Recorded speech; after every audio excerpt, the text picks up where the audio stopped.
Thank you so much. Good evening, everyone. Good evening, everyone. Can you please take your seats? The Prime Minister is about to arrive. So I need you to take your seats, and just for tonight, just this very moment, as we say in Andrews when we're cooking some crab soup, I need you to simmer down, all right? Simmer down. Is everybody in their seat? If you're not in your seat, wave your hands. Okay, well, that's one character waving his hand.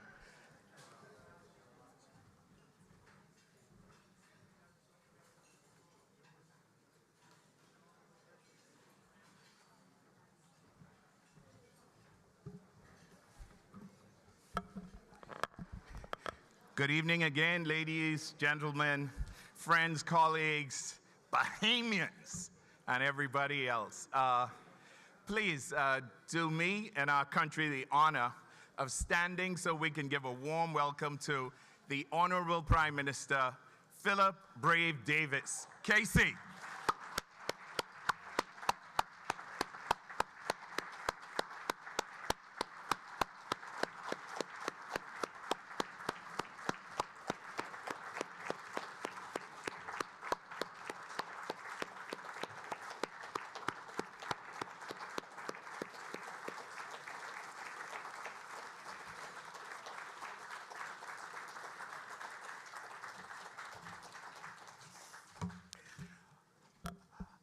I was about to tell you to take your seats, but we might as well be efficient. Ladies and gentlemen, I am Jerry Butler, and I have the wonderful distinction for the fourth time of being the MC for this event, and it's probably just because Andy hasn't decided he could replace me yet. So with that being said, please remain upstanding. Good evening, Mr. Prime Minister. Please remain upstanding for the national anthem of our host country, the United States of America.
And now, ladies and gentlemen, please remain upstanding for the national anthem of my country, your country, our country, the Commonwealth of the Bahamas Islands.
Ladies, gentlemen, friends, colleagues, Bahamians, you can now sit down.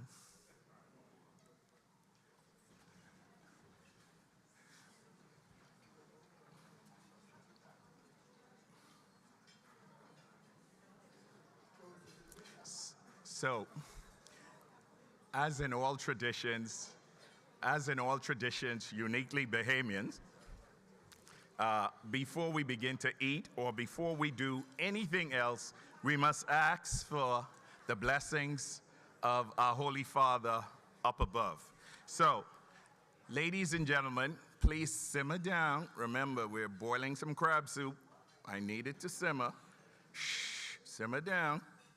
And let me invite my friend and brother, Father Denrick Rolle, who is the pastor of the historic St. Agnes Anglican Church in Miami, Florida.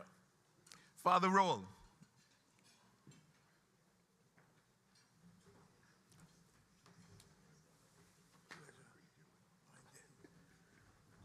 Since you're already seated, I'm tempted to ask you to kneel.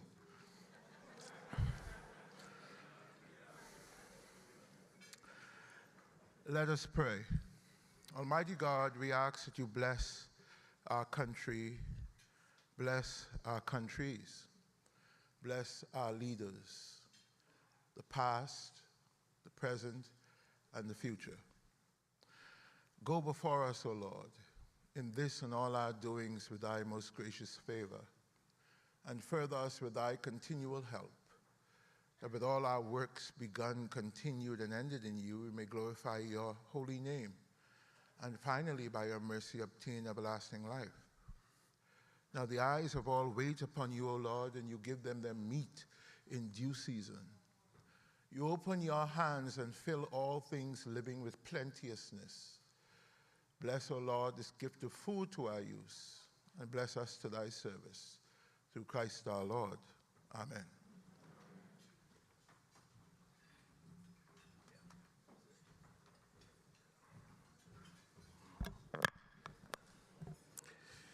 This is the 52nd anniversary of the Commonwealth of the Bahamas. And as one of those very young Bahamians who grew up with an outside toilet and is now a Bahamian who presides over a wonderful meal where bathrooms work and everybody is happy, can you imagine how personally proud I am to see all of you all dressed up and looking wonderful to celebrate our 52nd anniversary. And it is only through the goodness of God and the graciousness of hardworking Bahamians that we are all here gathered in a sense of peace and wonderment and with a pregnant sense of expectation on where our country is leading itself to. So with that being said, the curator of this entire event is my partner, friend, colleague. Sometimes he is a big brother, sometimes he is a father figure. Most of the time he is a troublemaker. So, ladies and gentlemen, let me welcome Dr. Andy Ingraham, the President and CEO of the Bahamas Diaspora Association, to bring you some welcome remarks. Andy?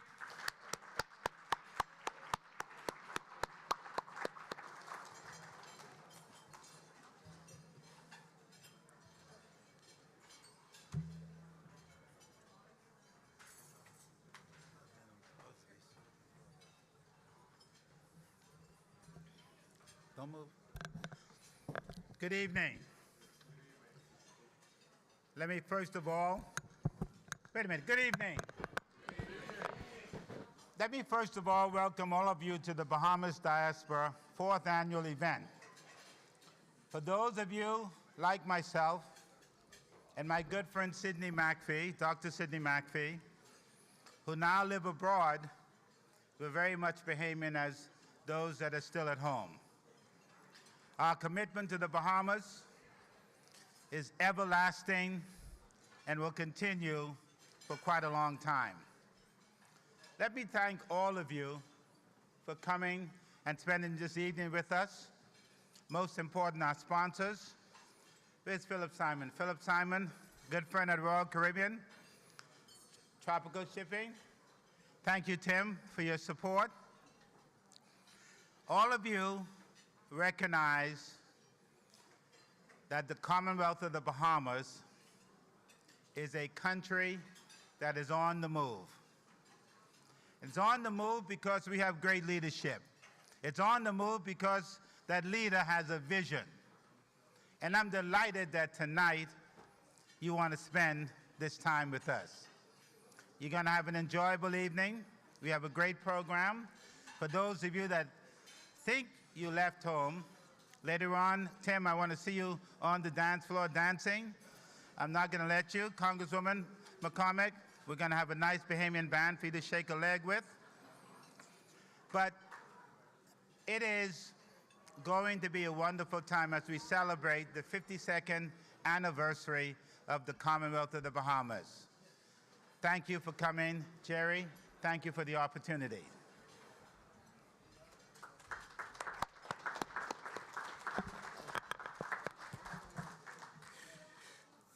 Thanks, Andy. And, let me try this one more time. You see this wonderful, scrumptious meal that you're eating? I think it started with crab, right? This is because of the generous sponsorship of Philip and Royal Caribbean. Philip, stand up, take a bow. Give Philip a hand.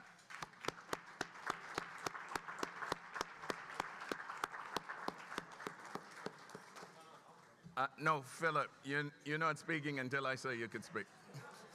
See, Philip is the new CEO of Royal Caribbean Bahamas, so he's accustomed to being the boss.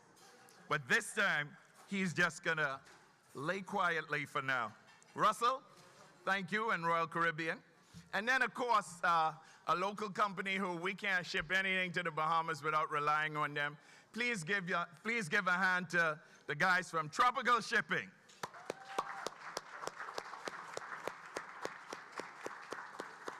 Thank you all so much. Throughout the program, we will establish some protocol because we do have some very special VIPs here. But for now, we'll try and get through the program so you all could get to doing some dancing and listening to some good Bahamian music. The next person up to bring us some welcome remarks is my brother, friend. He's been with me for a long, long time, since he was a little high schooler in junior achievement. And he always makes me proud when I see him in this lofty position.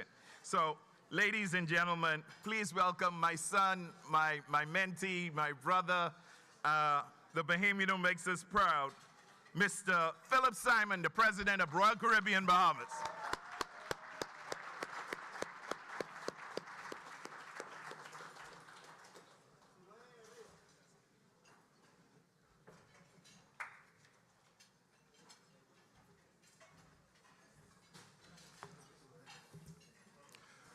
Good evening, everybody. You know, Jerry just wanted to make me sit back down one last time.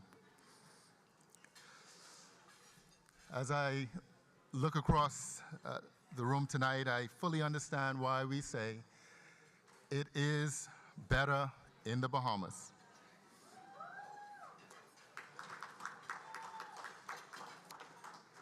It is better because all of us in this room, whether our roots are firmly planted in the Bahamas or you are friends of the Bahamas, we make it better in and for the Bahamas.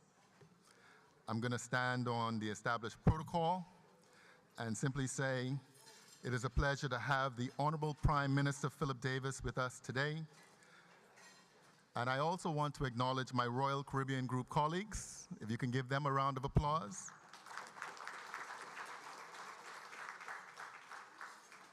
It is a genuine honor to be here at this remarkable event that brings together Bahamians and advocates who share a deep love and pride for our incredible nation.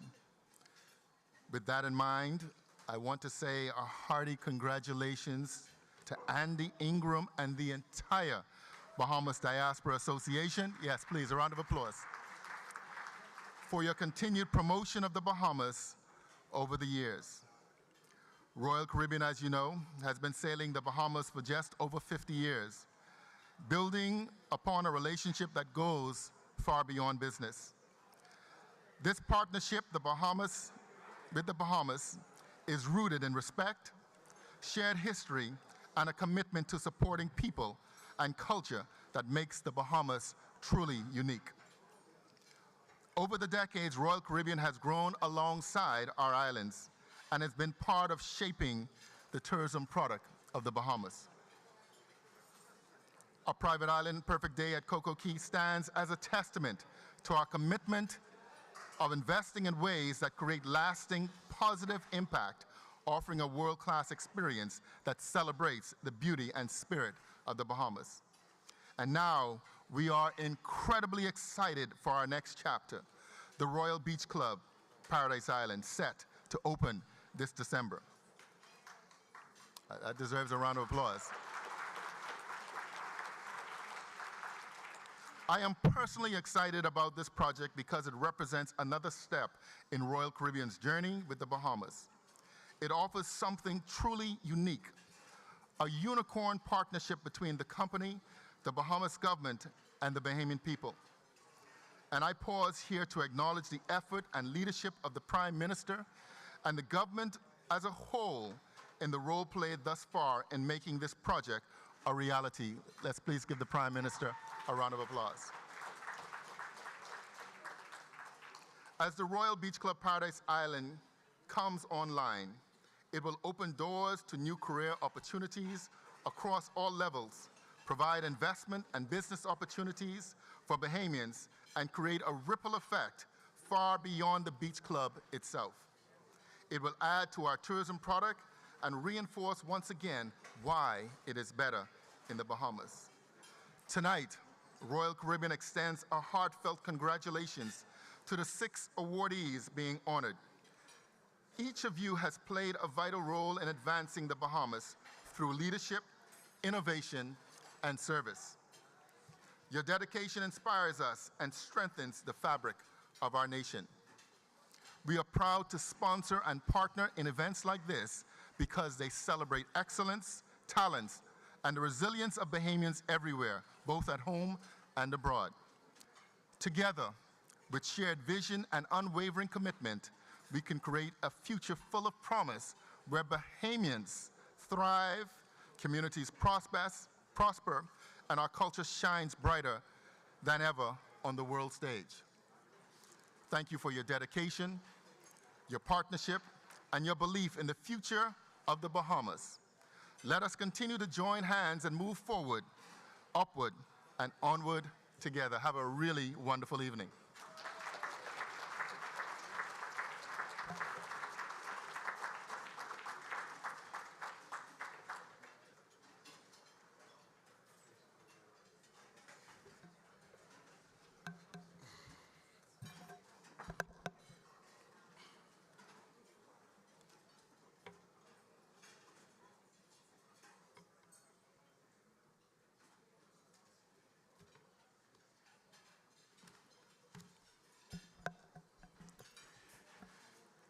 Our next speaker is a great friend of the Bahamas. I met her a couple of times at Congressional Black Caucus, and she came all the way from Washington, D.C., just to bring us some remarks and to welcome us and say hello. She is beautiful, intelligent, and is one of the best representatives we could have in the U.S. Congress. So with that being said, Congresswoman McCormick, please come up and say a few words to us. You have our attention.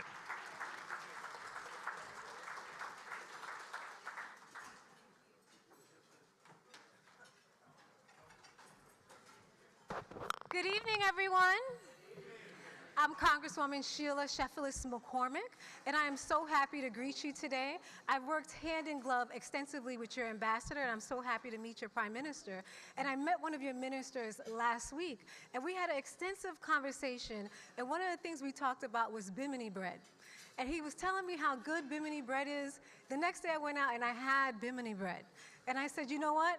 I'm gonna become a Bahamian because the bimini bread was so good that I think I'm gonna be spending my vacations in Bimini.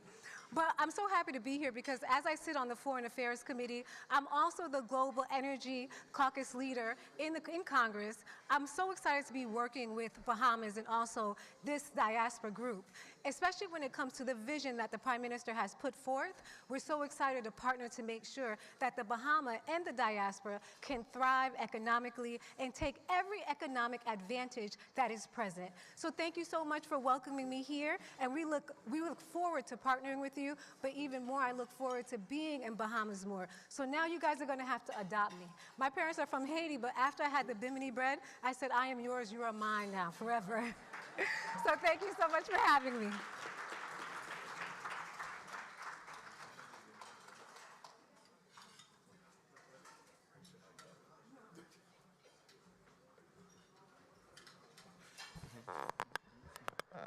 Philip, she's going to be a paying tourist in the Bahamas. I'm not going to tell you when, but I'll let you know, okay? So help our tourism numbers, just like the Congresswoman. And you know, when you visit the Bahamas once is not enough, right? So everybody who's in this room is going to raise their hands up and visit the Bahamas real soon, right? Who's going to the Bahamas next? That's all we need to hear. We're going to make it wonderful for you.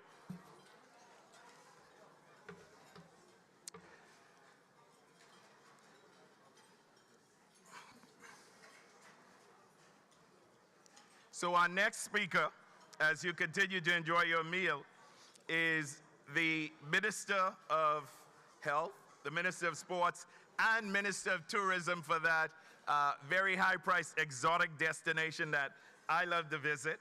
Met Cardigan O'Connor a while back, and it's so good to see him here supporting this event. So please welcome our Caribbean cousins from Anguilla in the form of Minister Cardigan.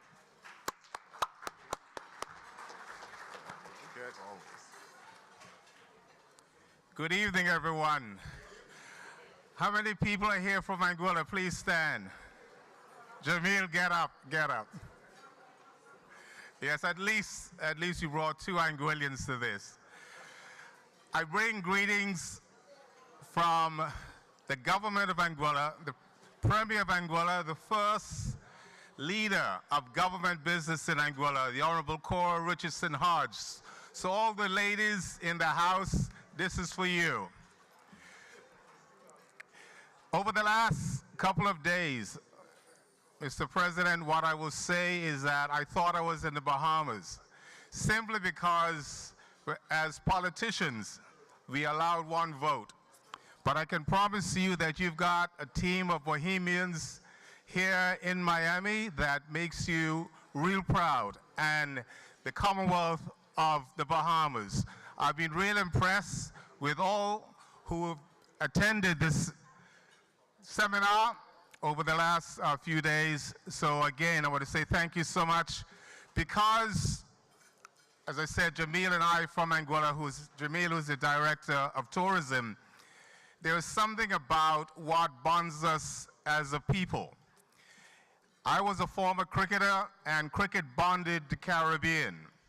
Sports, I know for sure, when you go to the Commonwealth Games, it bonds the region. I was fortunate enough to be in Manchester in 2002, and I can guarantee you, whenever a Caribbean athlete was actually competing, that all Caribbean was supporting that athlete.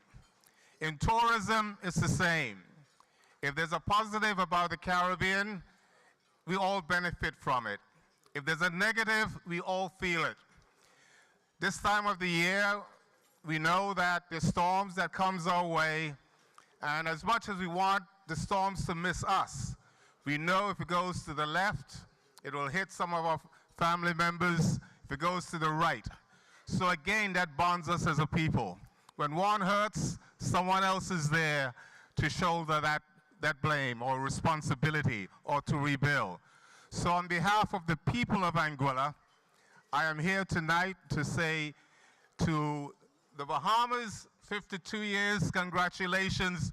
We in Anguilla, as a small nation, we aspire going forward that we too can say that in 52 years, we too are independent. Thank you so much indeed.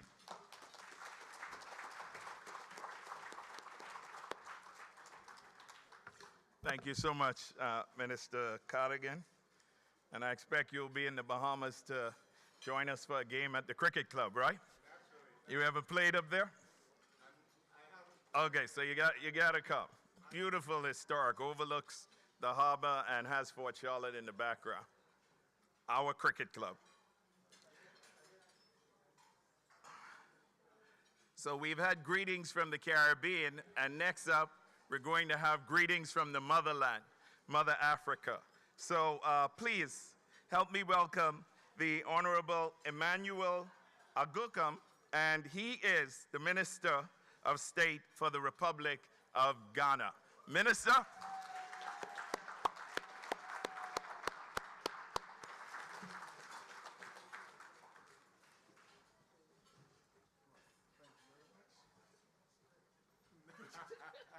Next time you get it Next right. time. Right, thank you very much. Your Excellency, the Prime Minister of Bahamas, Your Excellency, the Foreign Minister, Your Excellency, the Ambassador to US, Your Excellency, the Ambassador to Ghana, and also all the ambassadors here present, all protocol observed. I don't have the names, so I'll have to stand on the existing protocols to be able to speak. Thank you very much for inviting me here today to join this program. I'm privileged to be here, but Your Excellency, I want to use this opportunity to say thank you very much for bridging Africa and Bahamas. The reason why I'm saying this and I'm trying to praise you on this level is the fact that I'm here today because of your initiative. And if I say your initiative is the fact that you have posted ambassador to Ghana, that is why I am here today from Ghana. So I want to thank you for that.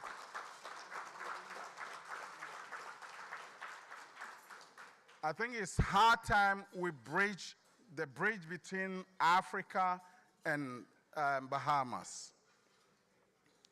You will see that even connectivity to Bahamas is so difficult that mostly we have to travel all the way to Europe to be able to get to Bahamas and the whole of Caribbean. As I speak, I have another engagement in Trinidad and Tobago. The last time I met the Prime Minister of Trinidad and Tobago, I said to him that for us to have the real connectivity from Africa and the Caribbean, at least we need an airline connecting these two continents.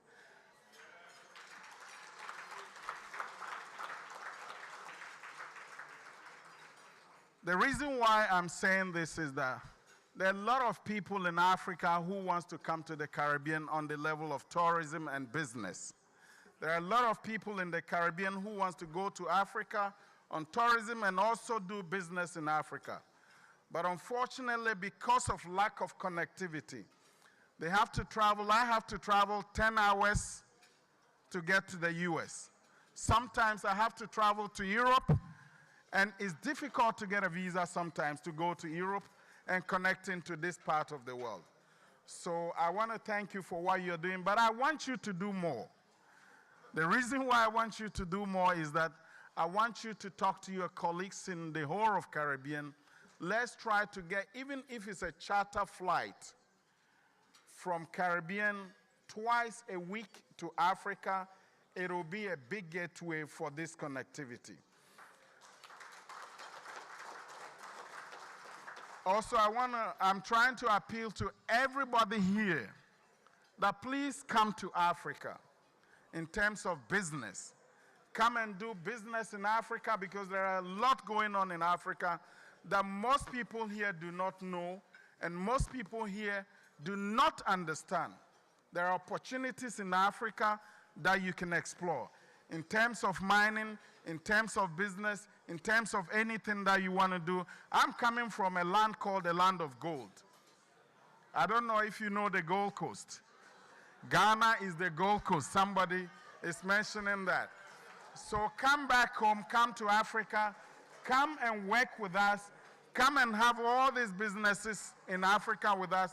There are companies from Australia, from China, who are investing in Africa, and they are making so much money that if you come to Ghana, probably you'll be able to do the same. There's a company in Ghana called Newmont. Our whole economy is just about 75 billion. The company started mining in Ghana, and now they are worth 180 billion, twice more than our economy. So please come home, let's do some business. Come home, let's connect together, and I believe we'll be able to work a lot together in terms of tourism, business, and everything. Your Excellency, probably at the right time, I have a small plaque from Ghana for you. I have a smock like what I'm wearing right now for the Prime Minister of Bahamas, and also I have some greetings from my president, His Excellency, the President of Ghana, John Dramani Mahama, who is changing our economy now. He has given me two things to be given to you. He gave me a smock like what I'm wearing. This is an attire from Africa, precisely from the northern part of Ghana. And also he's giving me a plug, which I think is at the back there. It's written on top of it, greeting from Ghana. And also we have, it is actually made out of kente cloth. If you know kente cloth, it's our traditional cloth. And that is what we have for you today. Thank you very much, and God bless you for bringing me to this place. Thank you. Thank you so much, Honorable Minister, for bringing greetings all the way from the motherland. Ladies and gentlemen, Bahamians, 45 years ago, I was a young student, and I won this award. This award was, I became the Bahamas' most distinguished junior achiever, and I got a scholarship to go to school in New York. I ended up in New York for a long time. But as part of getting that scholarship, which was given to me by Sir Lyndon Pidling, our founding father, as a young man, there was a young man who came up on stage. And it's in the Nassau Guardian 45 years ago. And this young man had started a craft store focusing on leather goods.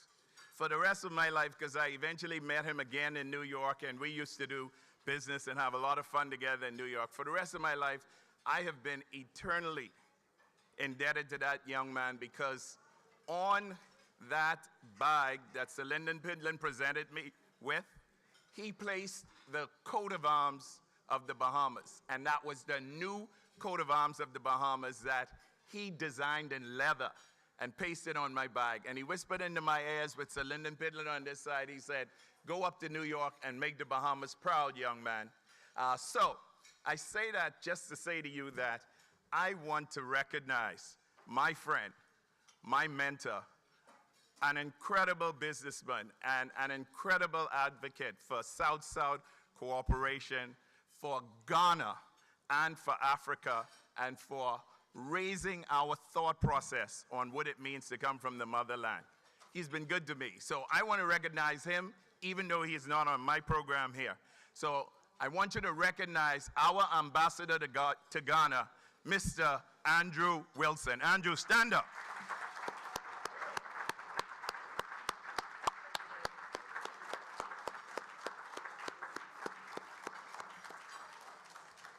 And you'll see later on in the program, Andrew, I have the honor of watching Andrew again receive one of his numerous awards. Also, in our audience, as we establish the protocol here, you all know we have the very top of the food chain and the very greatest visionary leader that we have today in the Bahamas present.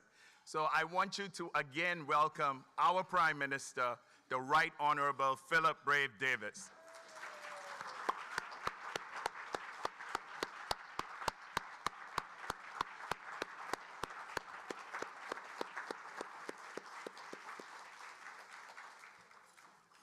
And then, of course, the man who I receive a WhatsApp and an email and a note from on Mondays, Wednesdays, and Fridays. I might venture to say, and I have to be careful because I've worked with a few of them, one of the greatest foreign ministers the Bahamas has ever given birth to.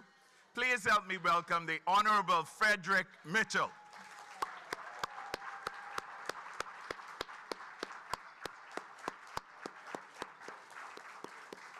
And trust me, it's good to see him standing because for the last couple of weeks, I have seen him not standing. So you make me proud that you're back mended and you're ready to go, Minister Mitchell. Also, you know, there's a radio station. I used to be invited to appear on to make economic comments on the Caribbean and the Bahamas. And I was really proud. Last month, I was at Washington, D.C., and the person from that radio station said to me, I want you to go home, and when you're home, I want you to do the interview this time with my son. And his son is wonderful, talented, and brilliant. His radio station is Love 97. Beautiful radio station. So please help me welcome our ambassador to Washington, D.C., Mr. Wendal Jones, His Excellency.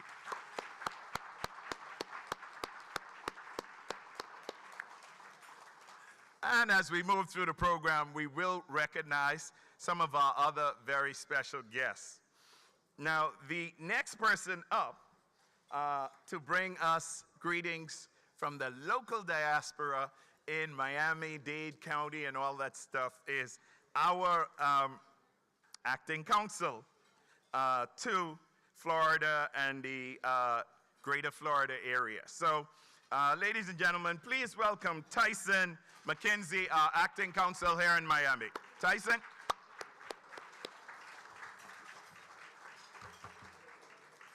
Tyson has some work to do, and then Ambassador Jones, you have some work to do, and then my Honourable Minister Fred Mitchell, you have some work to do.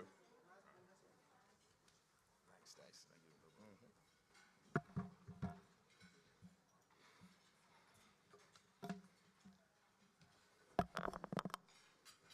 The Right Honourable Philip Davis, KC, Prime Minister of the Commonwealth of the Bahamas, the Honourable Frederick Mitchell, Minister of Foreign Affairs, His Excellency Wendal Jones, Ambassador for the Bahamas to the United States of America, His Excellency Andrew Wilson, High Commissioner for the Bahamas to the Republic of Ghana, Mr. Andy Ingraham, organizer of this esteemed event, guests and friends of the Bahamas, good evening. There comes a time in the life where every nation, when it must decide, will we continue as we've always have, or will we rise to meet the higher calling of who we might become? There is a quiet but unshakable belief that the gifts of the Bahamian people, along with their voices and their service to the vital future of our nation, from Miami to Minneapolis, from Atlanta to Accra, our people are not only waiting to be invited, they are waiting to be activated. The Bahamian diaspora is not distant, it's dynamic. It is not out of touch, it is overflowing with ideas, capital, networks, and commitment. And if we rise, we will not only embrace them, but we will also build with them. This moment demands that we think beyond the social and geographical constructs of our minds and understand that every Bahamian abroad is an extension of our national strength.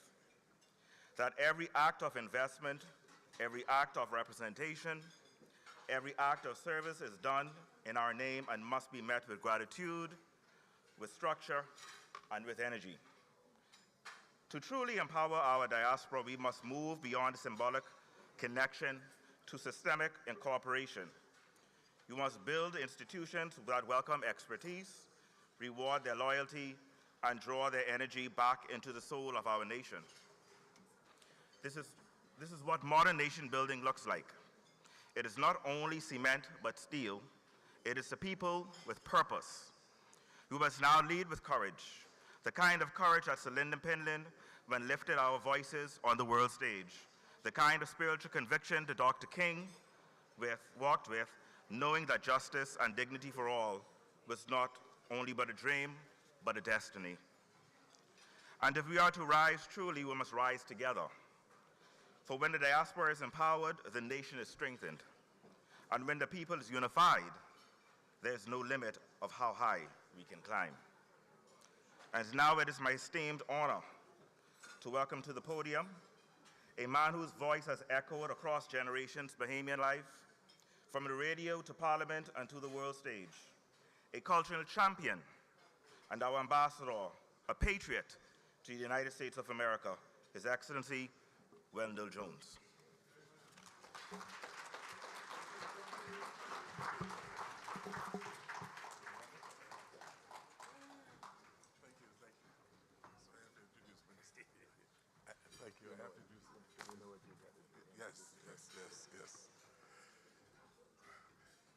Thank you. Honourable Prime Minister, Minister of Foreign Affairs, Excellencies, distinguished guests, ladies and gentlemen. Let me commend Mr. Andy Ingraham and his committee for putting on another fantastic event for the Bahamas this evening.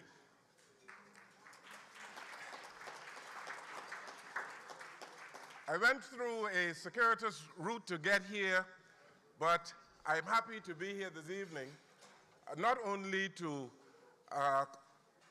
be with the dignitaries and the special guests, but to particularly recognize and help to recognize the honorees this evening.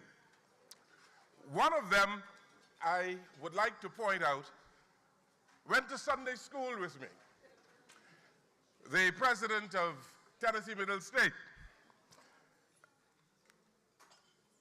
Dr. Sidney McPhee. Dr. McPhee, we are extremely proud of you, sir. And I say to people like Dr. McPhee and others that we have done a wonderful job in the Bahamas of developing global citizens. And here is an excellent example of a global citizen. So wherever you go around the United States, in the diaspora, you would find Bahamians who are upwardly mobile, who are making their mark throughout the United States of America and representing the Bahamas extremely well. The Bahamas has a wonderful name. And everywhere I go in the United States, whether I am in Washington, D.C., or in another state, people talk well about the Commonwealth of the Bahamas. And I tell people often in Nassau that we really do not appreciate the kind of a country that we have, because people around the world seemingly have a higher regard for the progress that we have been making as a country. We have in our midst this evening somebody who's producing or who is presiding over the renaissance, I call it, of the Bahamas. And everywhere you go in the Bahamas, you see things are moving in the right direction. Whether it's in New Providence, in Exuma, in Long Island, in Eleuthera, wherever you go over that 100,000 square miles of ocean and land, you would see that the Bahamas is a nation on the move and in progress. Ladies and gentlemen, one of the persons who have been assisting our Prime Minister in developing this wonderful story for our country is someone who's been in office or who's been in politics for some 33 years. Recently celebrated 33 years in politics in the Bahamas. He's now in his third non-consecutive term as foreign minister. And I said to him the other day that he is an ideal candidate to be Secretary General of the United Nations, given the respect that he enjoys not only in CARICOM countries, but around the world. He is known by foreign ministers everywhere, and they count on him for his wise counsel. We are indebted as a country to be having the yeoman service of the Minister of Foreign Affairs, the Honourable Frederick Mitchell, who has done a stellar job, not only this term, but from 2002 for the Commonwealth of the Bahamas. And so, ladies and gentlemen, please welcome our Minister of Foreign Affairs, the Honourable Frederick Mitchell.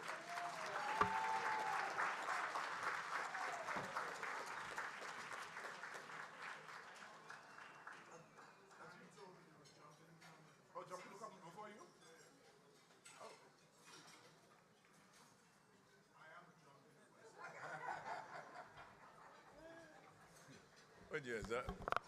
What are you, Fox Hill Congo? Oh, Saxon. So, yeah, not value. I know,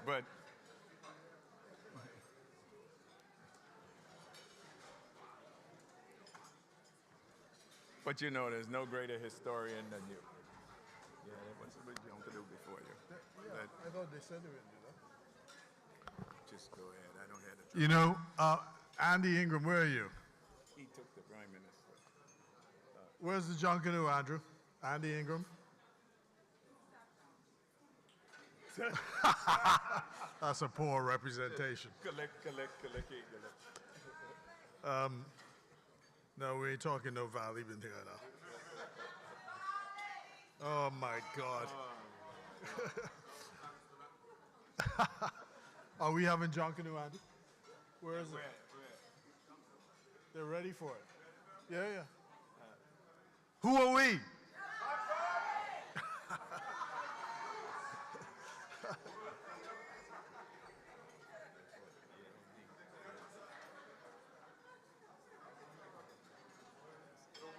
Here we go. Yeah. Here we go. Who are we?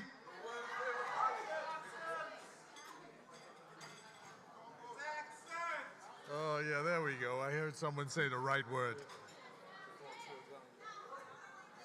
Let's go, Junkanoo. Ooh. Roots in the valley. Saxon.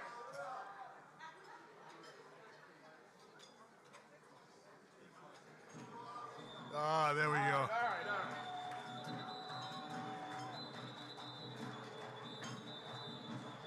So how's the leg, man? No, I'm about 100%. Yeah. They need to move these out of the way, right? Yeah.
So, who are we? Who are we?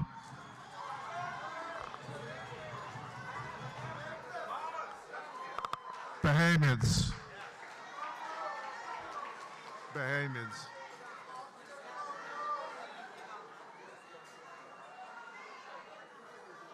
So on the 23rd of August, Junkanoo in Paradise will be on for 1 week in Barbados during Carafesta. Those of you who want to see more of it. And within the next year, we expect to have Junkanoo in Paradise in a small theater in Maryland for a 6-week run. And we're ultimately trying to get Junkanoo in Paradise on Broadway. So let's keep our fingers crossed. All the things are lined up. And the person who's going to make all of that happen is the man who's about to speak to you tonight. He's our Prime Minister, the Honourable Philip Davis. I've worked with him for a long time. Please welcome him, Prime Minister. Please stand.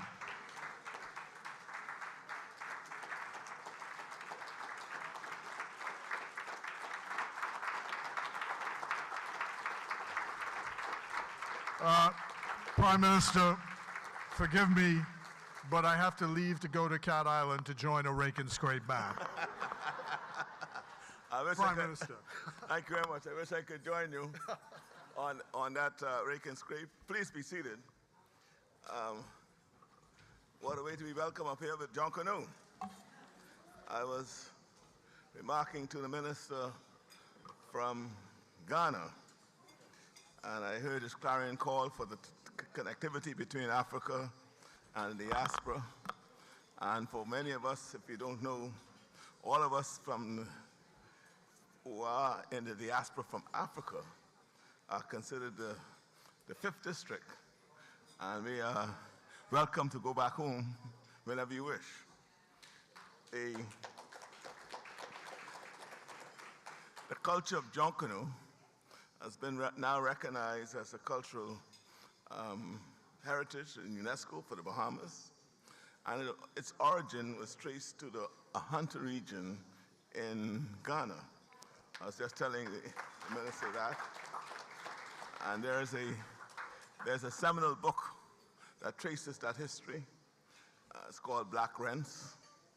And if anyone could Google it and purchase it, you'll see how that history, how that developed.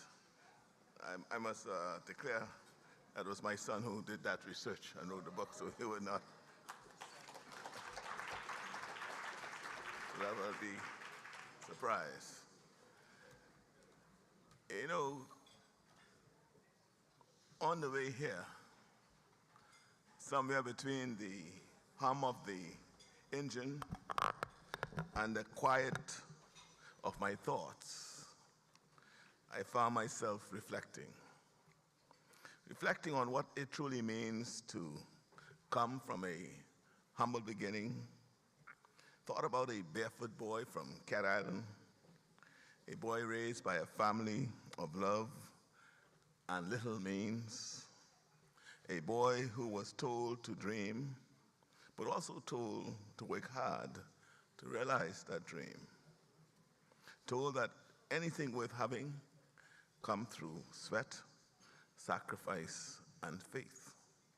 That boy grew up, and he stands here tonight as Prime Minister.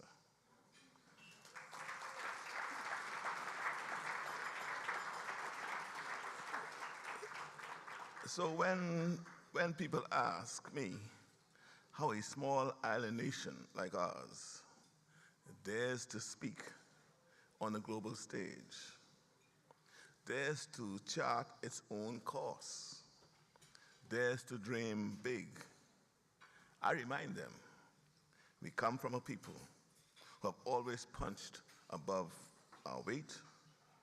We are the descendants of those who made something out of nothing. We are the sons and daughters of those who bent steel with their hands, shaped culture with their stories, and carved dignity out of oppression. And we are the legacy of those who never accepted that the size of our country should determine the size of our ambition. That's the story of the Bahamas. It's the story of our people, at home and abroad. Friends, every time I see a Bahamian doing well abroad, I see a story that began on our shores. I see Sidney Poitier, born in Miami, raised on Cat Island, a man who walked with quiet dignity, broke through Hollywood's walls and gave the world a glimpse of what a Bahamian can be when rooted in purpose. I see V.J. Agyekum, a fearless son of Bimini, now making headlines in American NBA basketball.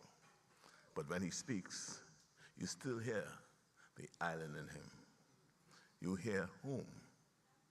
I see Coach Yolette McKeown, coaching one of the top NCAA women's basketball teams while carrying the strength, determination, and spirit she learnt in Grand Bahama.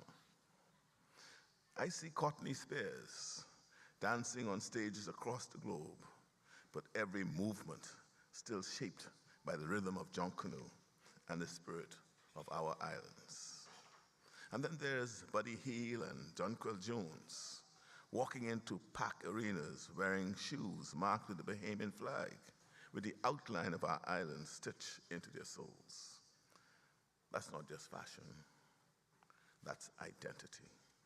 That's pride in where you come from and who you represent. But greatness doesn't always come with cameras and crowds. Take Elijah Stevens, a gifted classical pianist, a young Bahamian who once found himself homeless in the streets of the United States, sleeping in cars, scraping together meals, holding on to a dream that most would have let go. But he didn't. He kept going with nothing but a love for music and a memory of home. And today, when Elijah touches the piano, you don't just hear noise or notes. You hear the struggle. You hear his faith. You hear the Bahamas. That's who we are. From Cat Island to Bimini, from stages to shelters, from hardwood courts to quiet living rooms, we raise giants. Some shine in the spotlight, others rise in the shadows, but all of them carry us forward. And that's the pride we celebrate tonight, that no matter where life takes a Bahamian, they carry home in their heart, and they show the world just how far we can go. And I think about those who may not have made international headlines, but who changed lives every day. The teachers, the pastors, the doctors, the nurses, the coaches, and parents, especially those who raised their children in communities across Miami, Atlanta, New York, Toronto, London, always reminding them, their children, don't forget where you come from. As I look across this room tonight, I am reminded that you, our Bahamian diaspora, have never forgotten. You've built communities, businesses, families, and institutions. You have led in academia, government, entertainment, and enterprise. And you have done it with a sense of identity that never strayed from our shores. In fact, the story of Florida is, in part, the story of Bahamians. Long before these glittering skylines and interstates, it was Bahamian laborers who helped build the roads in Coconut Grove. It was Bahamian hands who helped lay the foundations of cities like West Palm Beach and Miami. And it was Bahamian culture that flowed through churches, kitchens, and street corners, shaping this region in ways that historians are only now beginning to fully tell. Your story is our story, and our nation owes you a debt of gratitude.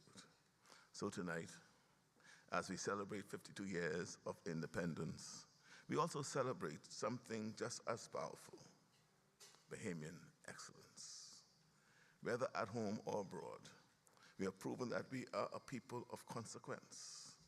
We are home to the world's fastest quarter milers. We have produced Olympic champions, award-winning writers, global CEOs, and fearless creatives. Our music has crossed oceans. Our ideas have shaped policies, and our spirit continues to influence culture far beyond our borders. My vision for the Bahamas is grounded in that belief that we can be a model for the world. It's a country of small size, yes, but of immense capability. A country where innovation, resilience, and compassion define who we are. A country that takes care of its people and opens doors of opportunity for all. That's why our government is working every day to create the kind of Bahamas where no young person feels they have to leave to achieve, where staying home is not a sacrifice, but a proud choice. A country where you can build, create, and succeed. But I also recognize this. Bahamians are global citizens, and no matter where you live, your success is still our pride. So whether you are running a business in Los Angeles, studying in Toronto, performing on Broadway, or pastoring a church in Georgia, know this: my government celebrates you. We believe in you. And we are working to build stronger ties so that your talents and expertise continue to shape the future of our country. In fact, our administration is developing new platforms for diaspora engagement, more outreach, more inclusion, more collaboration, because this relationship between the Bahamas and its diaspora is not one-sided. It's a partnership. You are ambassadors of our culture, advocates of our interests, and examples of our potential. And let me say this: we need you. We do need you. We need your voice in our national development. We need your networks, your skills, your experiences. We need your ideas to help us shape a country that's more just, more sustainable, and more unified. To our honorees tonight, Ellie Hepburn, Denise Grant,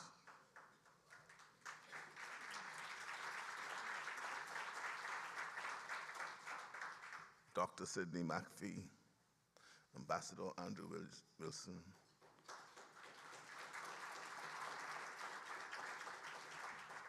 Ronnie Cash and Tim Martin,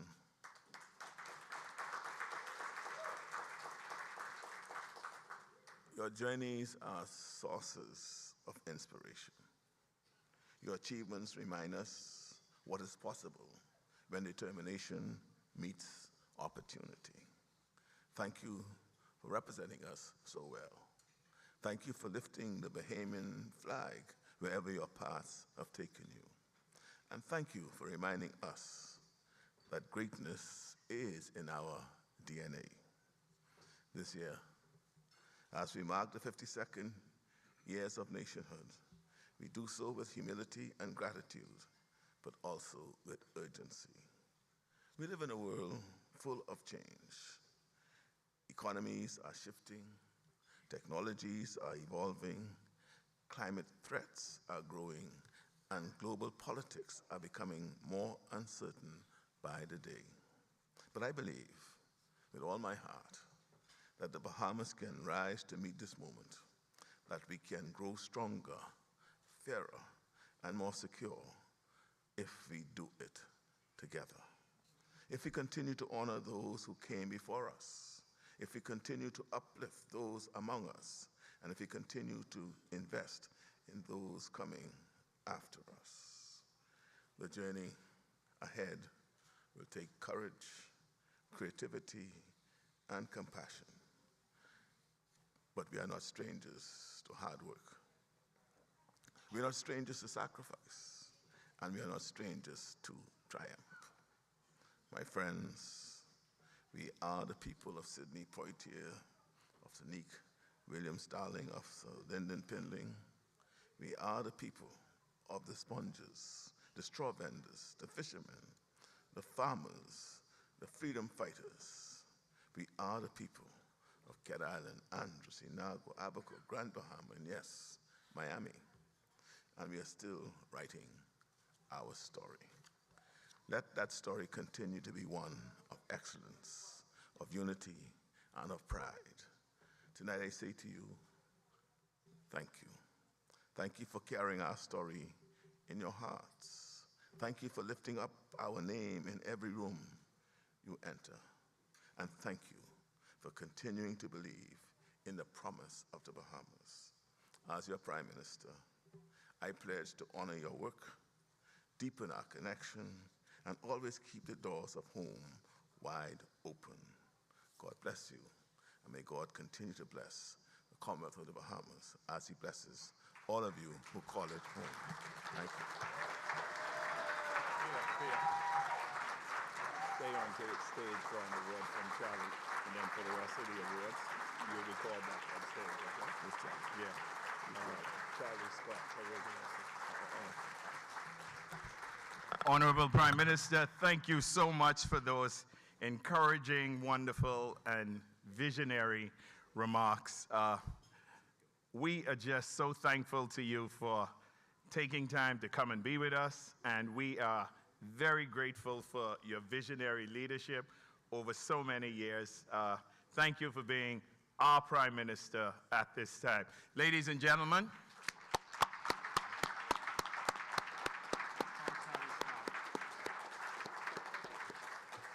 Honorable Prime Minister, I'd like to call on, we have a champion in Washington, D.C. You know her. She's our cousin, Congresswoman Frederick Wilson. We have a representative here, a Bahamian, Charles Scott, and Charles has a special award for you. Charlie, please come up. Please take a seat.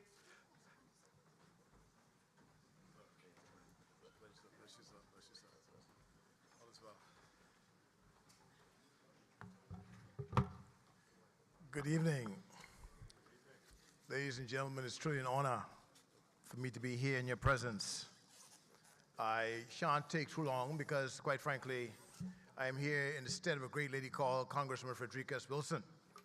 And for reasons beyond her control, she couldn't make it this evening. So she asked me to represent her. So I'm indeed honored. And I'm going to read to you her words that she was going to actually speak. It's a very short presentation. It says, "Good evening, everyone. It's so good to be here with you. And I want to thank the Bahamas Diaspora Association, the National Association of the Bahamas, for putting together this Bahamas Diaspora Summit and today's 4th annual awards dinner. And I'm especially grateful to be joined by the Prime Minister of the Bahamas, the Honourable Philip Brave Davis. Let's give him a round of applause.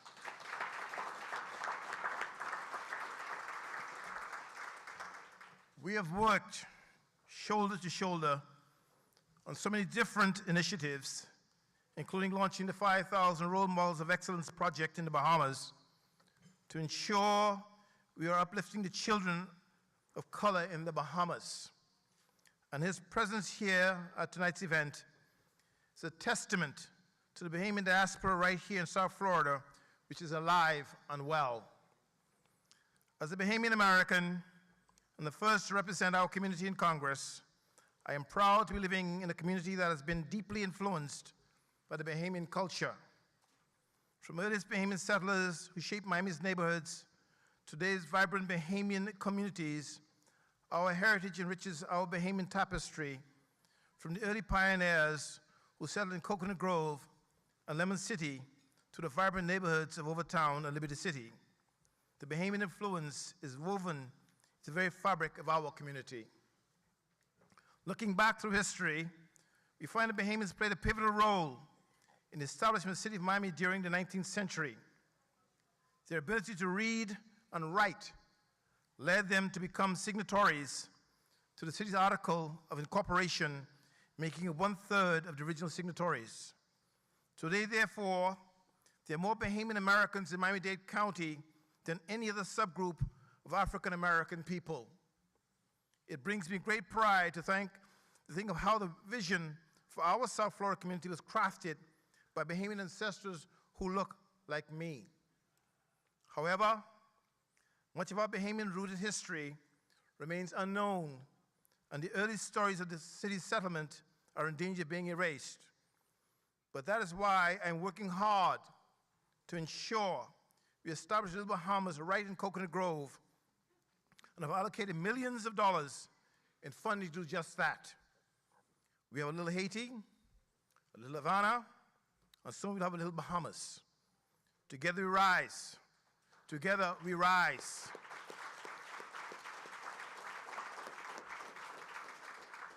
Here in South Florida, we rise, and in the Bahamas, we rise. And every time I visited the Bahamas, including in the 2019 after the devastation of Hurricane Dorian, what was crystal clear to me was the insurmountable strength and resilience of the Bahamian people. And that strength and resilience has been clear for over 52 years, including their fight for independence. The Bahamas' journey towards independence serves as inspiration for all nations. It reminds us of the shared values and inspiration that bind South Florida and our Bahamian brothers and sisters. Before I leave in commemoration of Bahamas' 52nd Independence Day that we passed, I want to take a moment to present our Prime Minister an American flag flown over the capital of the United States. The United States, South Florida, and myself all stand committed to uplifting the Bahamas, uplifting our work, and continue the strong relationship between our two communities. Thank you. God bless you. God bless the Bahamas, and God bless the United States of America. Thank you very much. Thank you. Mr. Prime Minister.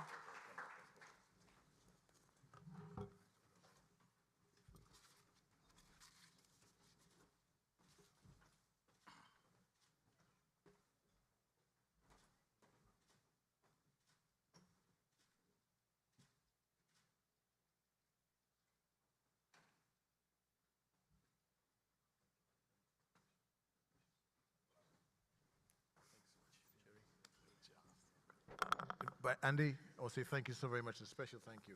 This night, I met a cousin of mine I never saw in my entire life, but we've been phone talking for years. Mr. Philip Simon, very dear cousin of mine. So thank you so much. God bless you all.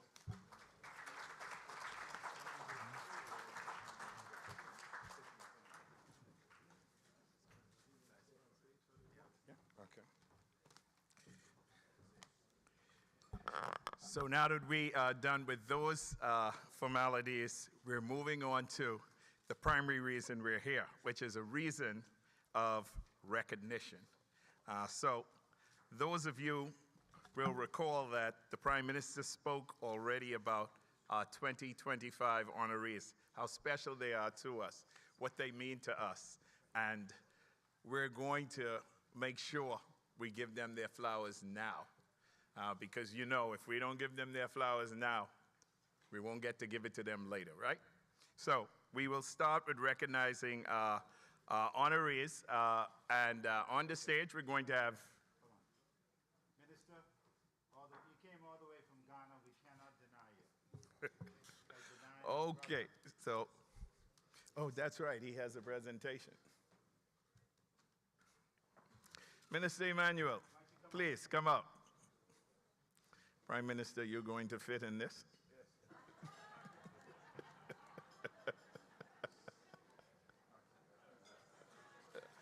All right, ladies, this is a moment. This is a moment.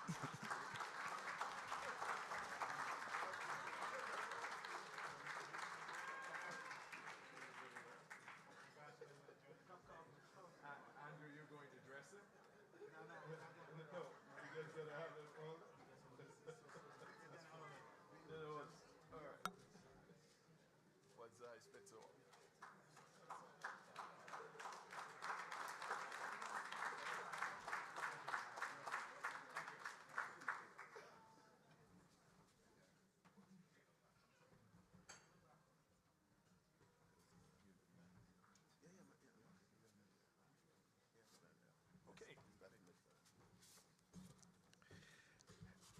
So we will now call up our very first honoree. And our first honoree is actually one of the founders and the representative of the National Association of the Bahamas, NAB.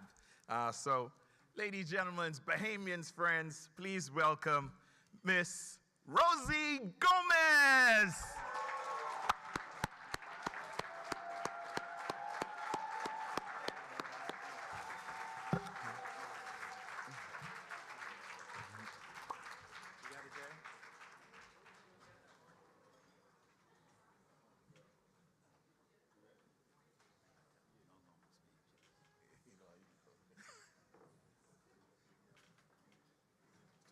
On this side. There you go. Let's take a quick picture.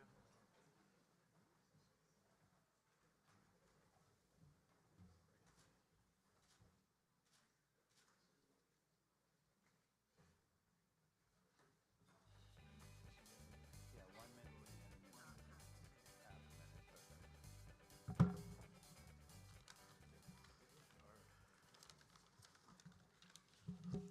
Okay, standing on the protocol that has already been established, we, the National Association of the Bahamas, are deeply grateful for this incredible honor. Thank you for recognizing our efforts and presenting us with this prestigious award. Minister Mitchell, you see I came prepared with my notes. After 32 years in existence, it is always a great feeling when you receive any kind of recognition. And how appropriate is the Independence theme this year? Together we rise. The National Association of the Bahamas theme is Together we can make a difference. Since Hurricane Dorian, and particularly during the pandemic, we have been working with Andy and the Bahamian diaspora in assisting our fellow Bahamians back home, as well as here in South Florida. And most of you here tonight knows that Andy Ingraham does not sleep.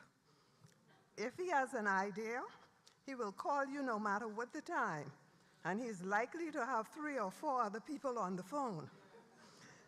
And most of the time, he has figured out a way to spend your money to help fund his project. But he means well. Even though we are 2 different entities, our goals are basically the same: to empower the Bahamian community and assist our people. So NAB has granted educational scholarships, medical and emergency assistance, and back-to-school drives. We have a core group of people, most of them sitting over there. Just wave your hands. However, we do need more help. The more, the merrier. When we started our group, we were young and vibrant. Now we are moving towards our twilight years, and we need more younger generation to join us and assist in keeping this organization alive. Your contribution, ideas, and expertise can make a difference. You are invited to join us. Together we can make a difference. Together we will rise. Thank you.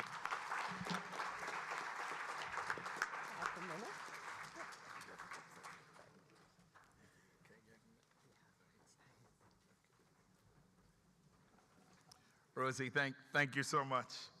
I remember about 10 years ago, I was on a call where they put Rosie on, and all I can say about Rosie is she is the most gentle, sweetest, knowledgeable person you'll ever meet in Florida.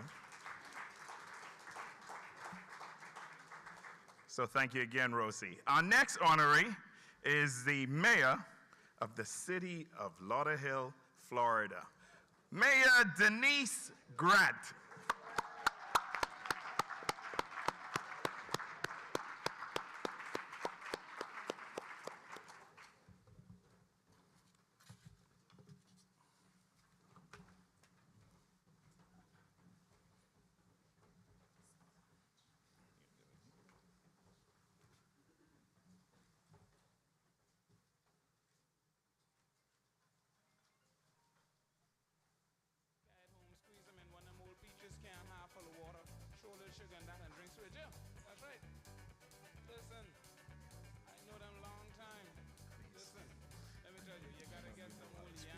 You got a minute. Thank you. 1 minute, yes.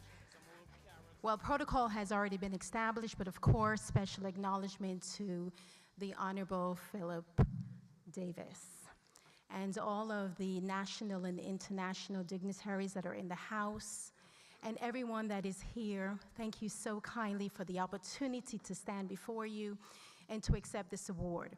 And indeed, we have to mention the great Andy Ingraham, who has been mentioned throughout the night. But thank you, Mr. Ingraham, for finding it fit that I can sit amongst these great men and women who are receiving this award tonight. I will tell you, I know I have a minute, but this is important.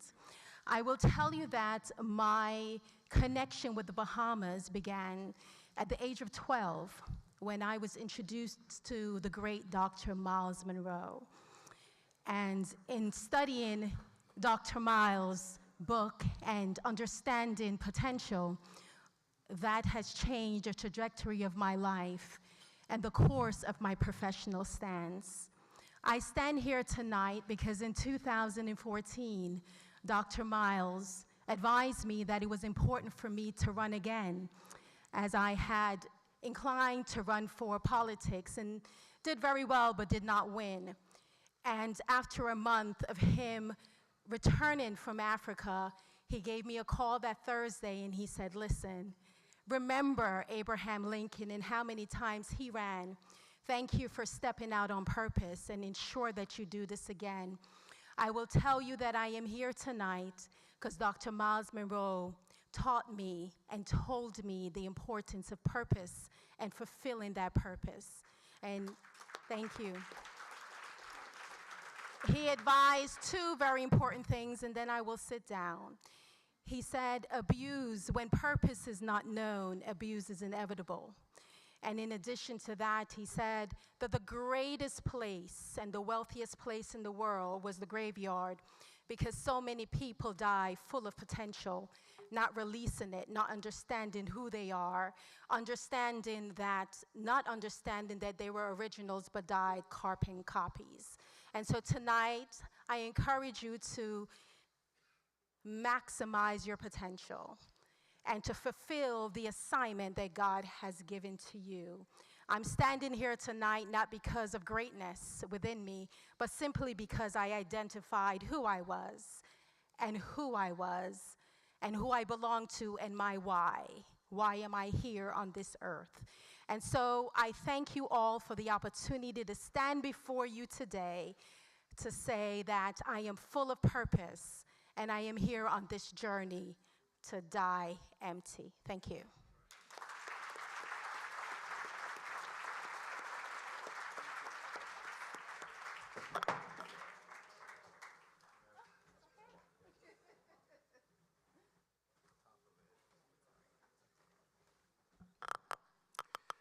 Thank you so much, Madam Mayor.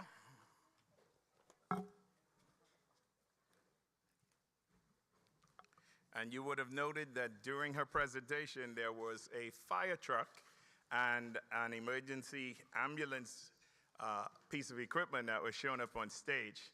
And that was a couple of years ago when Andy said, Jerry, I found a fire truck for the Bahamas. Let's go up the Lauderhill. And that's the fire truck. That's the nature of Andy.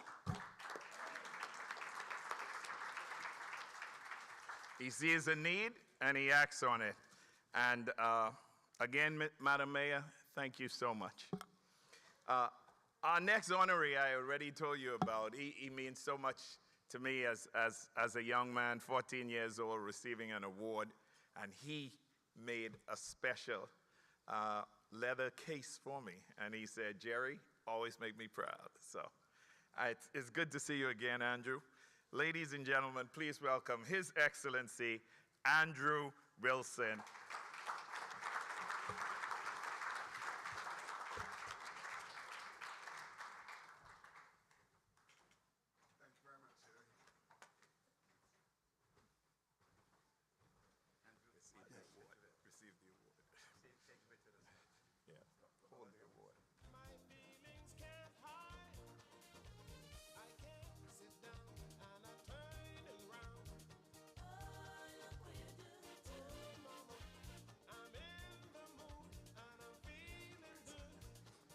My instructions are to be brief. Mr. Prime Minister, I begin by thanking you for bestowing on me the honor of serving as the ambassador for the Commonwealth of the Bahamas to the Republic of Ghana. Minister Agyekum, Minister of State from the Office of the President of the Republic of Ghana, I thank you, sir, for the honor of your presence here today. I thank my family, and I thank my Ghanaian brothers that are also here in the audience today. At the time I was appointed ambassador to Ghana, it was to a mixed response. Many persons ask, why do we need an ambassador to Ghana? That's not a place where we need to establish relations. In the aftermath of COVID-19, when our health system was in crisis, it was Ghana that came to the rescue, and today we have almost 100 nurses and doctors from the Republic of Ghana serving in the Bahamas.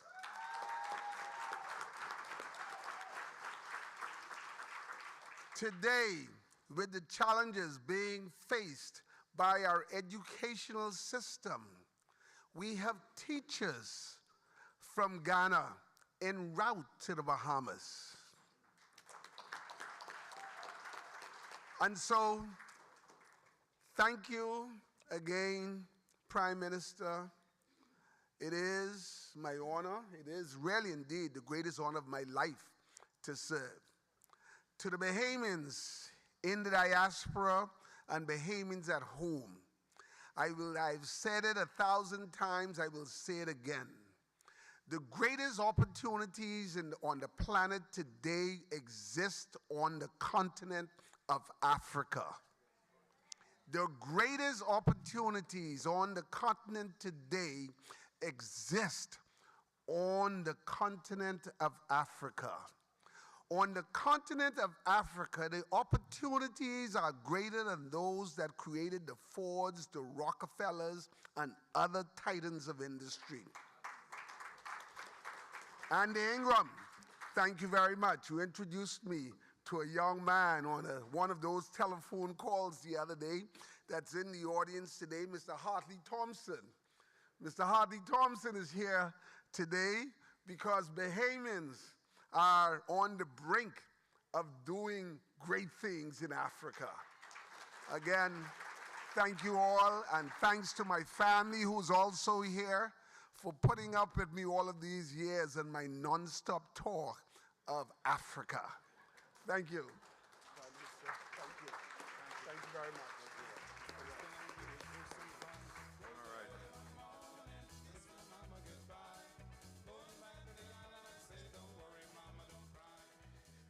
All right. Thank you, Ambassador Wilson.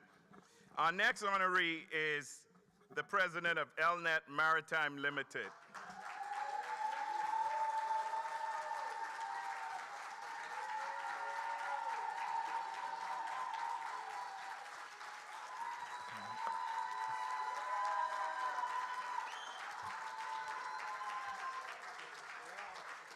All right. Please welcome Ellie Hepburn.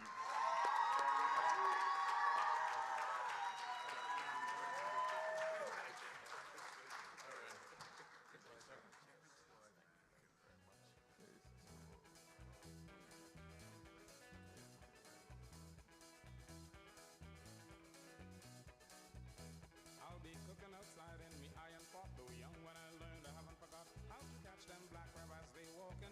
Old folks smoking pipe and talking. Saturday night they're gonna dance and sway, shake my belly and do the gum. Yeah. Good evening, ladies and gentlemen. I will indeed do my best to keep it to a moment. I have no political experience, so therefore I'm not long-winded. But standing on the protocol already established, it's a must. I thank my beautiful family, my mother, my mother-in-law, my wife, my children, my close friends, my brothers, my sisters, as well as my spiritual advisors. But I want to take a moment to tell you guys a quick story. I'm from Freeport, Grand Bahama. Thank you. If you're from Freeport, Grand Bahama, you knew that there was a term, they call us the Magic City.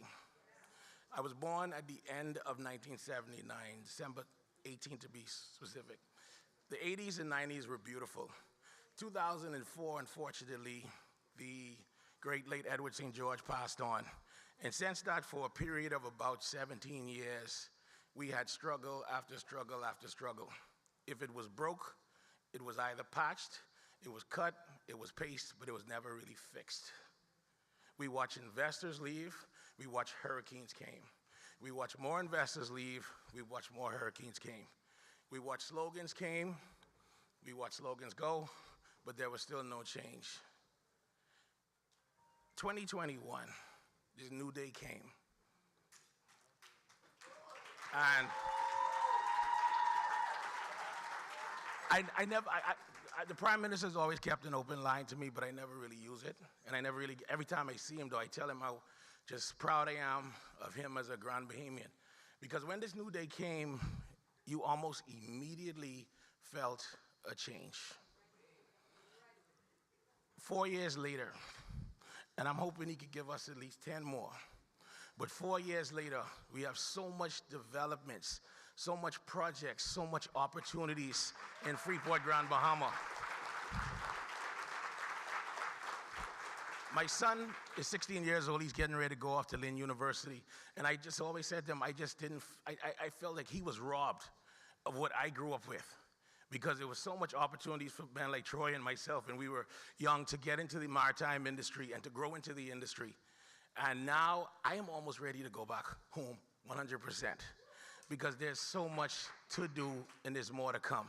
So I just wanted to take this time to just thank our Prime Minister, because realistically and truthfully, you did what many claimed they were going to do. They promised us they would do, and they never did. So thank you.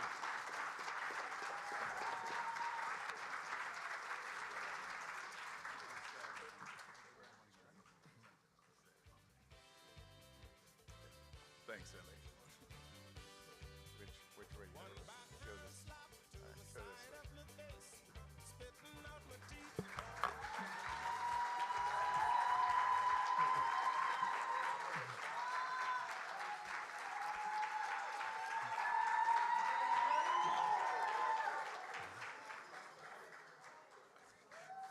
Thank you so much, Ellie. It always amuses me when someone says they don't have any political experience. I hear a candidate in there. We need Ellie, right?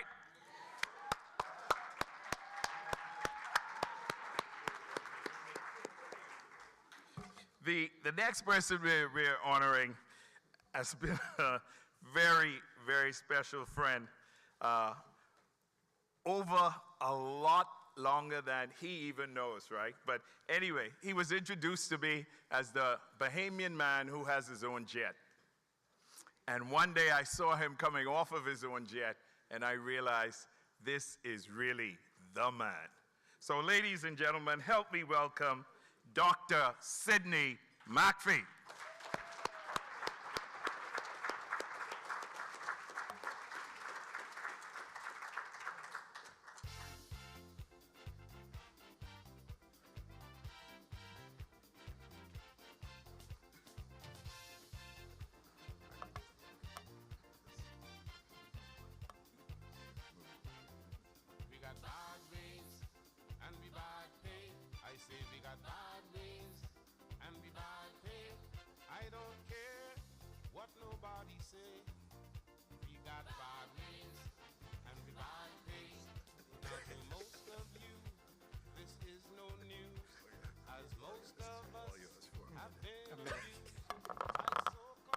That's not fair. They tell me I have 30 seconds.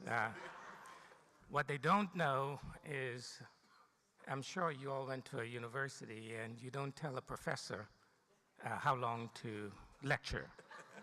And so, good evening, ladies and gentlemen. Protocol has already been established, but I do want to recognize the Right Honourable Prime Minister Philip Davis, who has become a great friend of me and my family. I want to first say to you, Andy, and the committee, thank you so much for recognizing the work that my wife and I and the many folks that are responsible for the success that I've had. I'm a son of the soil. I was born in Meguana, yes, the beautiful island of Meguana. That's right, let's hear it for Meguana. You all know about Meguana. Yeah. And I've been blessed to be president of one of the largest universities in the state of Tennessee for 25 years. Ladies and gentlemen, the average tenure for university president of the United States is 4 to 5 years. And it's not because of Sidney McPhee, it's really because of the many people who have shaped my life, starting with my parents, particularly my mother, and the great foundation that I received and was built on in the Bahamas. I'm a graduate of Highbury High School. Andy and I were in Mr. Ford band, where we were in the drum and bugle corps. I was in the Boys Brigade, and those were the areas that shape and build the person that you see today. I had the great honor, our university is 114 years old, and only 4 honorary doctorates have been bestowed in the 114 years at Middle Tennessee State University. And I had the honor of giving the 4th one to the Prime Minister, the Right Honorable Philip Davis. So you need to call him Dr. Prime Minister. As I conclude, I want to recognize my wife of 45 years. We celebrated our 45th year a couple of weeks ago. The First Lady of MTSU, Liz McPhee. I also have my daughter with me, and yes, she has a doctorate, Dr. Seneca McPhee, and her husband, Josh McPhee Barbie. I have been blessed. I pinch myself many, many times as to the blessing that the good Lord has given me to have the experience of travel the world and be responsible for 21,000 students, 3,000 employees, and a budget of $600 million a year in a predominantly red state, Tennessee. So thank you so much. May God bless you. And always remember, I born here. Thank you.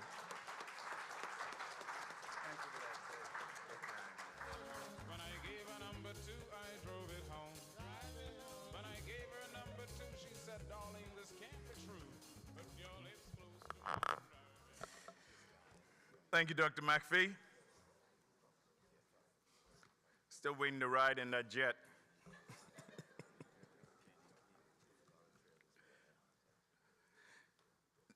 Our next honoree is, for all intents and purposes, a pioneer in the shipping industry and the cargo movement industry. And he's made us proud for what he has done to build this company and for what that company has done to bring goods and services to the Bahamas on a regular basis. So ladies and gentlemen, please help me welcome Mr. Tim Martin.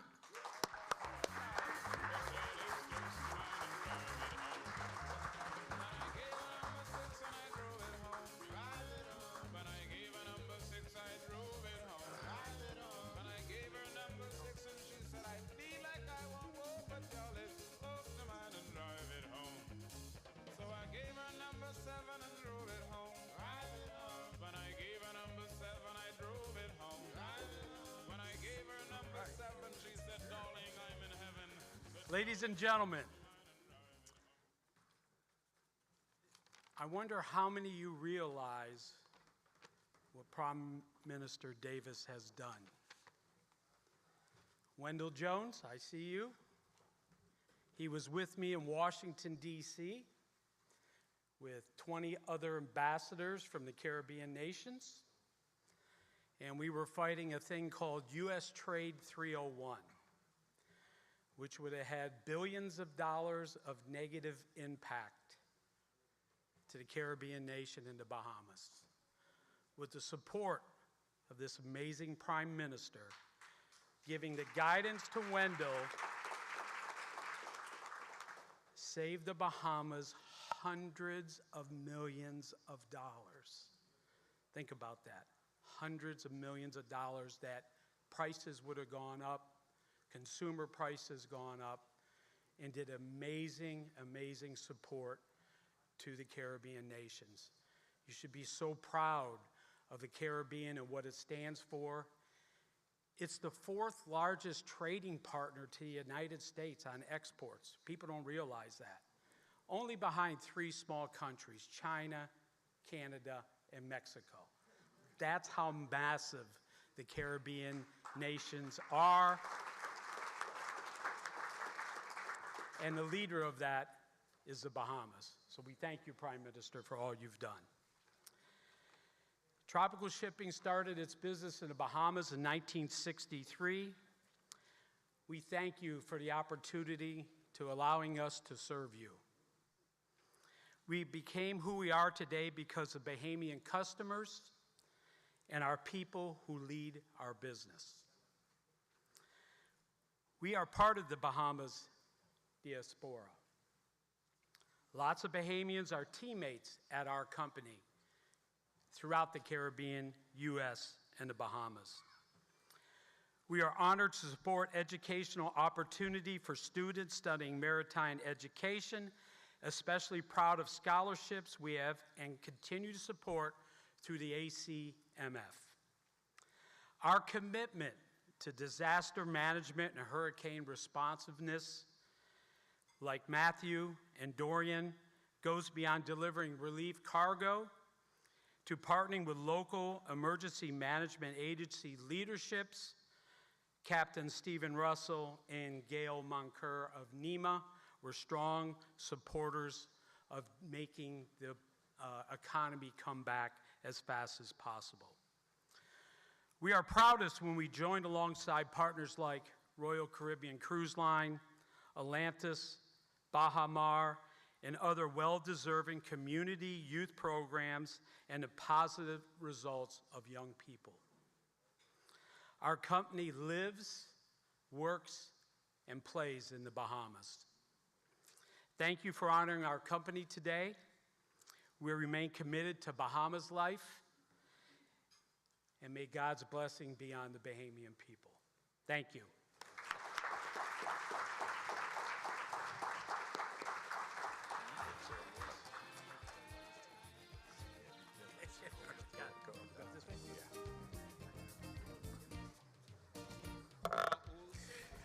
Thank you very much, Tim.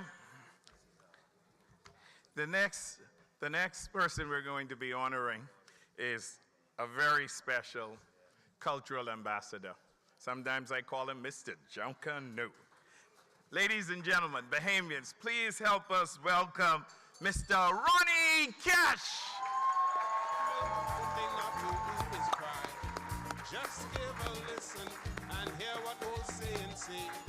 Don't spend all your money, save some for a rainy day.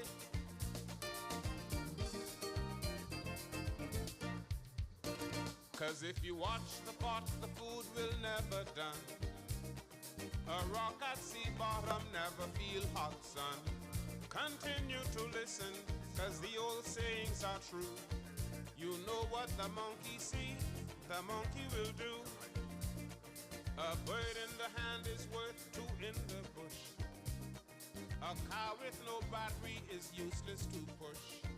Take heed from old sayings, cause old sayings never lie. They'll never be friends, the spider and the fly.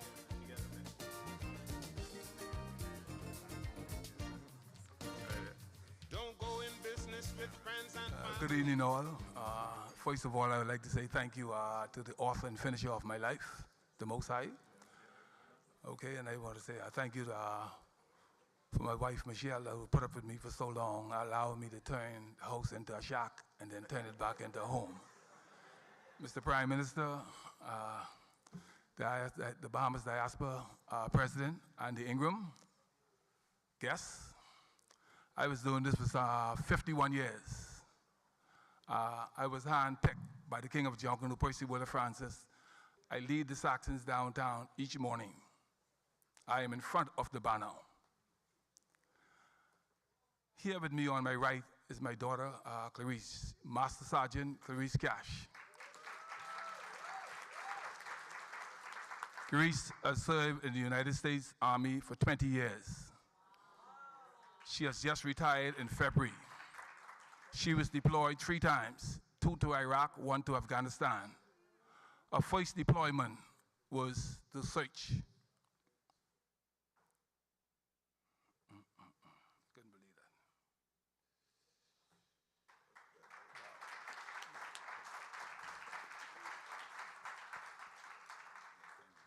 Yes, yes, yes. Yes, yes, yes, yes. Our first deployment was to search for explosives. To God be the glory. Thank you. Thank you.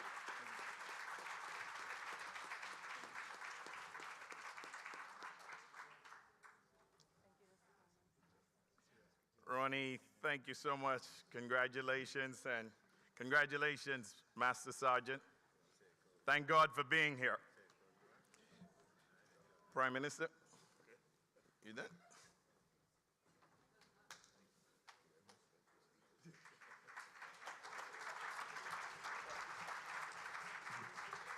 You want to say a few words?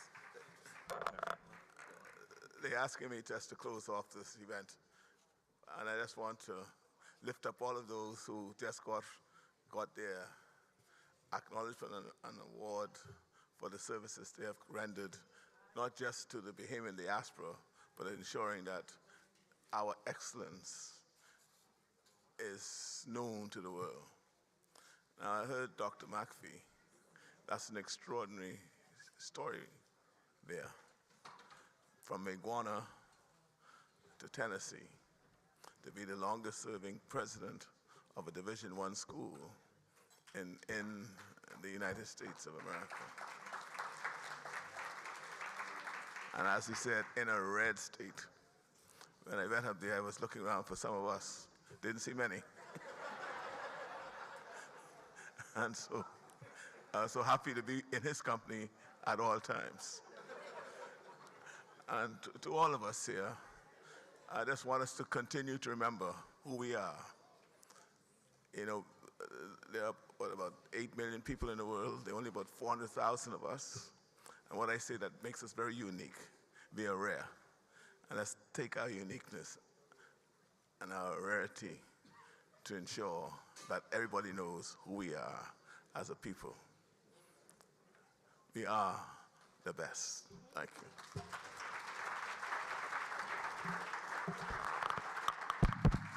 Thank you so much, Prime Minister. Madam Mayor, you wanted to make just, you know, politicians, you have to give them the opportunity to speak. Madam Mayor, it's yours. Thank you. So considering I was given 30 seconds and not a minute, nevertheless, I would be remiss if I did not acknowledge the City of Lauderhill that is here with me today. Thank you so much to the leadership that is here, to Dr. Maddie Nottage that is here as well, to my mother, of course, who is my backbone and my rock, my son Joshua, and all of my friends and family who came, the 2 tables that are here in representation. Thank you so much.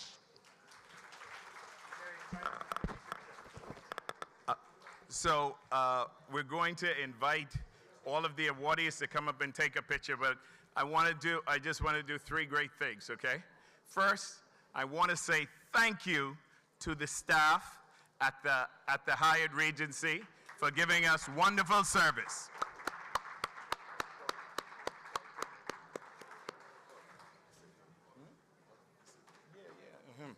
And then I want to thank the team who has been working with us. You know, Andy makes this a family affair. In the back, that wonderful voice we've been hearing, and person who's been handling audio visual is Andy's daughter.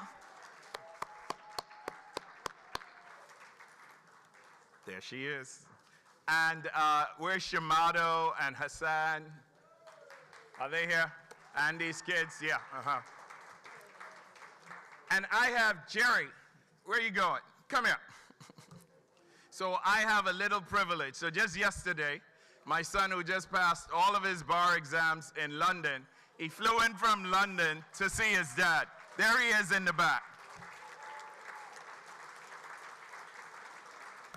So he's now an attorney, and I'll let you in on a little secret. For the last 3 years, he's been interning at a firm called Davis & Co.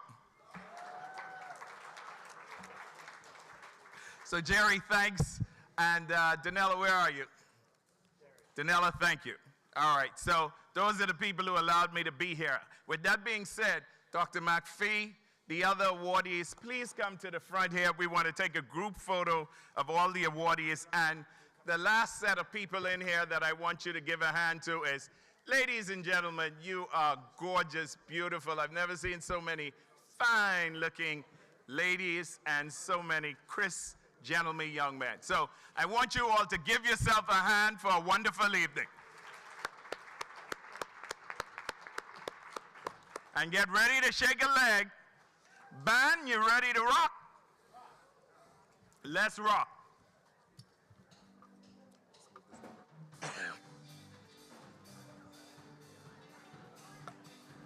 You think we can move it? I don't know. It's got a cable on it. I think it's got a cable. Yeah. So we got to be careful.